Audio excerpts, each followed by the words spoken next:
আজ আমরা নেপালে ঢুকব। আমাদের গন্তব্য কাঠমান্ডু। আমার নর্থ স্টার এই প্রথম ভারতের মাটি ছেড়ে বিদেশের মাটিতে পা রাখবে, ফলে আজকের জার্নিতে এক্সাইটমেন্টের কিন্তু কোনো অভাব নেই। শুরুর দিকে জার্নিটা অন্যান্য হিল স্টেশনের মতো মনে হলেও কিছুক্ষণ পর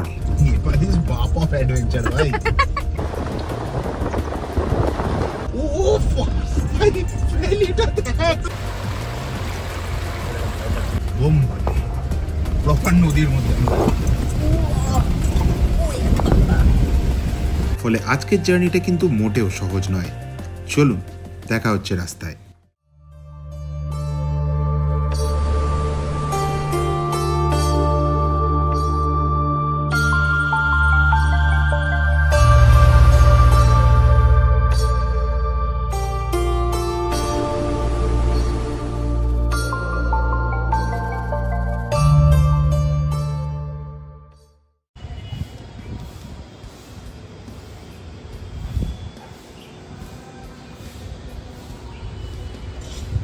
গুড মর্নিং ফ্রম পাটনা। এখন বাজে, বাহ আমার ঘড়িও বন্ধ হয়ে গেছে, এখন 8টা সাড়ে 8টা বাজছে। আমাদের সকাল 7টায় বেরোনোর কথা ছিল।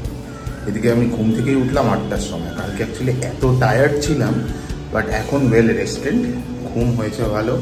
স্নান করে এখন বেরোবো আমরা সোজা কাঠমান্ডুর দিকে। তো চলো, লেটস স্টার্ট দ্য জার্নি।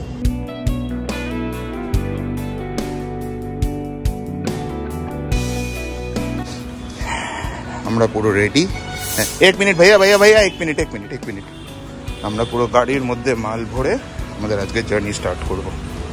গাড়ির ভেতরে লাগেজ পুরো ভরে নিয়েছি। এই যে ইঞ্জিনটা একটু ওয়ার্ম আপ করে আজকে তেল ভরতে হবে, ফুল ট্যাঙ্ক করে দেন আমরা রওনা দেবো কাঠমান্ডুর দিকে। প্রথমে রাক্সল ক্রস করব, ওখানে যদি টাইম লেগে যায় তাহলেই চাপ আছে। কালকে আমাদের গাড়ি চলেছে 579.3, 580 ধরা যায়। শুরু করলাম আমাদের আজকের যাত্রা। রওনা হতে হতে একটু লেট হওয়ায় পাটনার পুরো অফিস টাইমের পিক ট্রাফিকটা আমরা পেয়েছি, ফলে পাটনা শহর ছাড়তে ছাড়তে কিন্তু আমাদের বেশ কিছুক্ষণ সময় লেগে গেল।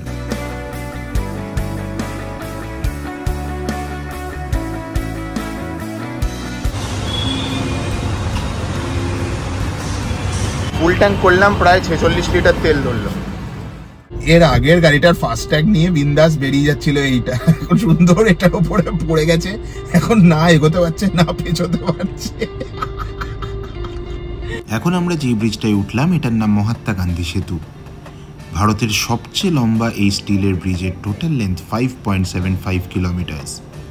গঙ্গার ওপরে তৈরি এই ব্রিজটি উত্তর এবং দক্ষিণ পাটনাকে কানেক্ট করে, এবং এটা বলতে বাকি রাখে না যে এই ব্রিজের দুধারের দৃশ্য অপূর্ব।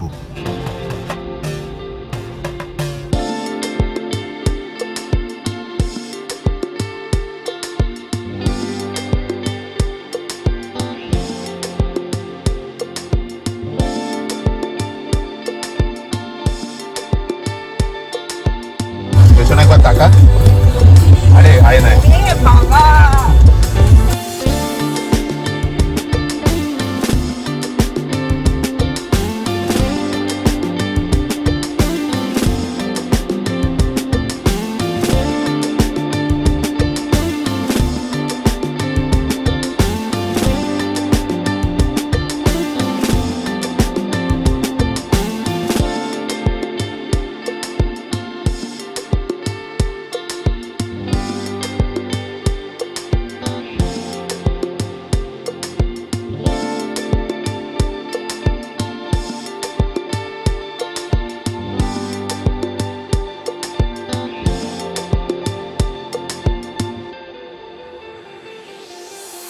দুপুর 1টা বাজে। রক্সলার 53 কিলোমিটার দূর, আর সেখানে এসে পড়েছে এই বাম্পার একটা জ্যাম।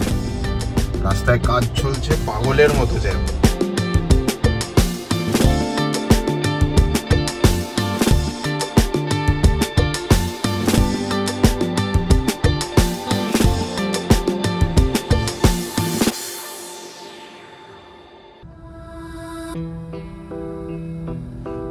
আর 5 কিলোমিটার পরই আমার নর্থ স্টার ভারতের মাটি ছেড়ে নেপালের মাটিতে গড়াবে। মনে একটা অদ্ভুত টেনশন কাজ করছে, যেমনটা ঠিক নিজের কমফর্ট জোন থেকে বেরোতে চাইলে হয়। গুগল ম্যাপসের ভরসায় যাচ্ছি, আর এই সামনে থেকে মানে হাইওয়ে থেকে একটা এরকম পাতলা গ্রামের রাস্তায় ঢুকিয়ে দিল, আর একটুখানি গিয়েই বলছে বর্ডার। জানি না ঠিক যাচ্ছে কি ভুল যাচ্ছি, দেখা যাক। আমরা ফাইনালি রক্সল বর্ডারে পৌঁছলাম। ওই যে সামনে হেল্প ডেস্ক, এটা হচ্ছে ইন্ডিয়ান কাস্টমস। এখানে জিজ্ঞেস করলাম যে আমাদের কি করণীয়, তো ওরা বললো যে এখানে আসছে ইন্ডিয়ান গাড়ির কিচ্ছু করার নেই, ওপারে চলে যাও, ওপারে গাড়ির ডকুমেন্টস দেখাও, কদিন ঘুরবে সেটা বলো, ওরা ভান্সার দেবে। ওটা স্ট্রিক্টলি ওদের ডিসিশন যে ওরা ভান্সার দেবে কি দেবে না, ব্যাস। এপারে আর কিছু করা নেই। এপারে আমরা মোটামুটি সেফলি বর্ডারটা ক্রস করে যাচ্ছি। এখান থেকে রক্সল স্টেশন থেকে নেমে লোকজন এই টোটো করেই তো নেপাল যায়। गेट से आगे। अच्छा, thank you. Thank you.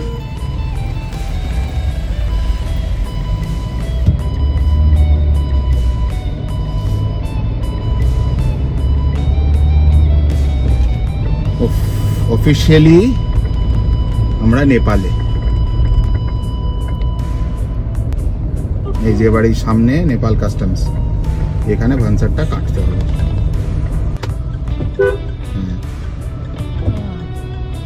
Nilganj customs office. এখানে তো কোনো সিকিউরিটি নেই, কেউ তো চলে যেতে পারে না, যেতে পারে না ভাই। এনাকে জিজ্ঞেস করি। भैया जी भंसार अंदर ही बनता है ना? अच्छा अच्छा, ओके, थैंक यू। চলো দেখা যাক। আমি নামবো এখন? এখন নামার দরকার নেই, যদি ডাকে তোকে বলবো তখন আসবি। এদিকে কিন্তু হ্যাঁ ঠিক আছে, সে ঈদগে হোক।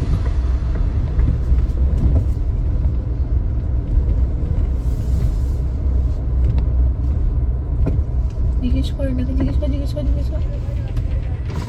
One eternity later. We are officially in Nepal. ভান্সার জোগাড় করার পর একটা নতুন সিম নিয়ে এখন আমরা যাচ্ছি কাঠমান্ডুর দিকে। কাঠমান্ডুতে আমাদের হোটেল স্টিল 137 কিলোমিটার। চলো যাওয়া যাক। গাড়িতে এখনো সময় দেখাচ্ছে 3:42, কিন্তু আমরা যেহেতু নেপালে ঢুকে গেছি, নেপালে এখন সময় দেখাচ্ছে 3:56।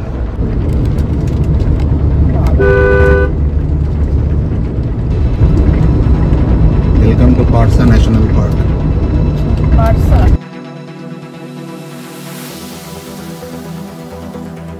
আমাদের এই ট্রিপের first glimpse of the mountains. অল্প দেখা যাচ্ছে এখন। এখানে কাপড়টা ছিল না, হ্যাঁ সেটা এটা দিয়ে ঢেকে দিয়েছি তো।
একটা রিভার বেড, এটা ক্যান ইউ ইমাজিন?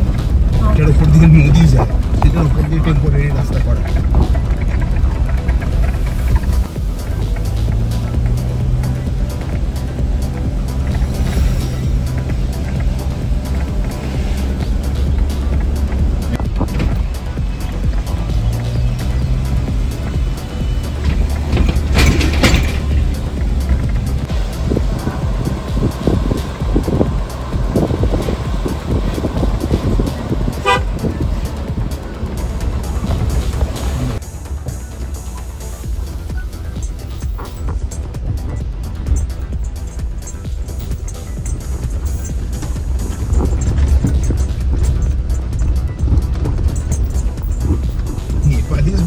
অ্যাডভেঞ্চার ভাই, সিরিয়াসলি বলছি।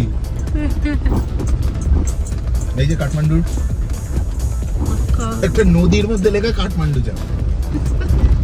ও ভাই, এটা দেখ मेरी लगा माय गॉड की जाएगा।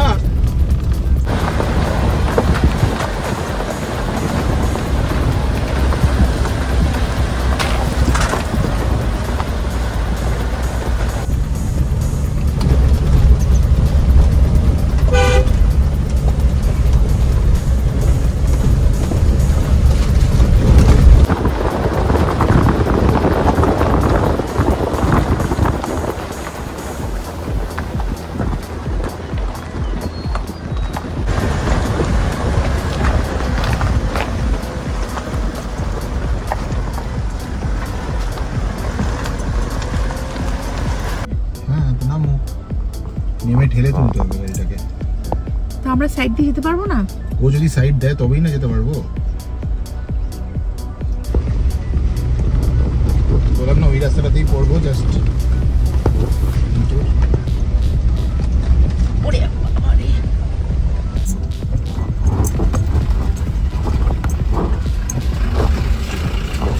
বোম বলে প্রপার নদীর মধ্যে আমরা।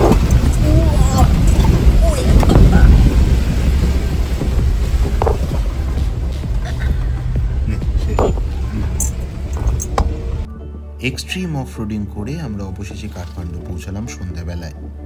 শরীর বেশ ক্লান্ত লাগছে। বাকি কথা তাহলে হোটেলে পৌঁছে হোক। This is our room. রুমটা বেশ সুন্দর, ওয়েল ডেকোরেটেড। টিভি আছে, নিচে ফ্রিজ আছে, এখানে কাবার্ড আছে, টেবিল চেয়ার, একটা বিশাল বড় সোফা অ্যান্ড একটা প্রচন্ড ছোট বাথরুম। বাথরুমটা খুবই ছোট, কিছু করার নেই, কিন্তু as such the room is pretty well decorated. তবে হোটেলে এসে ভাবলাম বেরোবো, হোটেলে ব্যাগ ট্যাগ রেখে বেরোতে যাচ্ছি, আর কি অবস্থা, ঝমঝমিয়ে বৃষ্টি চালু হয়েছে, ঝমঝম করে বৃষ্টি পড়ছে।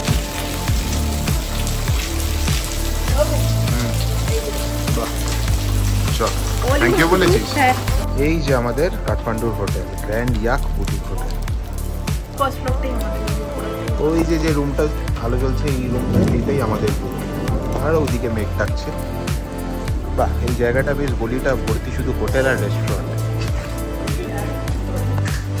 বৃষ্টি থামার পর আমরা থামের এলাকাটা এক্সপ্লোর করবো বলে একটু বেরিয়েছিলাম, কিন্তু রাত অনেক হয়ে যাওয়ায় আমরা আবার হোটেলে ফিরে আসতে বাধ্য হই। আমাদের আজকের ডিনারে চিকেন মোমো, আমেরিকান চপ সুই অ্যান্ড খুব স্যাড কেস এই স্যুপটা খেয়ে নিয়েছি, তারপরে মনে পড়েছে যে আমাদের ভিডিও করা হয়নি। এটা হচ্ছে cream of mushroom soup and আমার পিৎজা আসছে। একটু লেট হলো, কিন্তু ফাইনালি আমাদের পিৎজাটা এলো। এলাই খাওয়া দাওয়া সেরে আমরা হোটেলে এসে আজকের মতো ঘুমিয়ে পড়লাম। কালকে আমরা এক্সপ্লোর করব নেপালের ঐতিহাসিক ভক্তপুর দরবার স্কোয়ার এবং সন্ধ্যাবেলা দেখব পশুপতিনাথ মন্দিরের সন্ধ্যা আরতি। দেখা হবে আগামী পর্বে। আপনারা সুস্থ থাকবেন, ভালো থাকবেন।